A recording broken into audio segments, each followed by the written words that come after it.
If you want to learn to code faster, the number one thing you have to stop doing is watching so much. Because most people think that the more they watch, the faster they'll improve. But that's not how it works.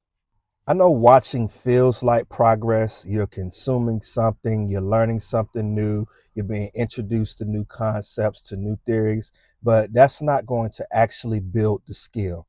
Skill comes from doing something, from trying something, from getting things wrong, from debugging, from figuring things out, and doing that loop over and over and over again.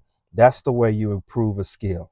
I didn't start improving until I stopped relying on tutorials for everything. Instead of searching for a tutorial on how to do something, I picked up the documentation and just started coding. From there, I made mistakes. It took more time to learn. I ran into more issues. Heck, I used more resources than you could imagine. But over time, I worked on and developed the skill of coding by going through those trials and errors.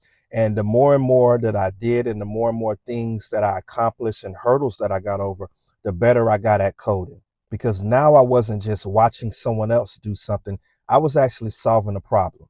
So if you genuinely want to learn faster, stop watching so many tutorials, take a step back, breathe, plan things out, and start building and utilizing that skill of coding. That's the only way you're going to build that skill.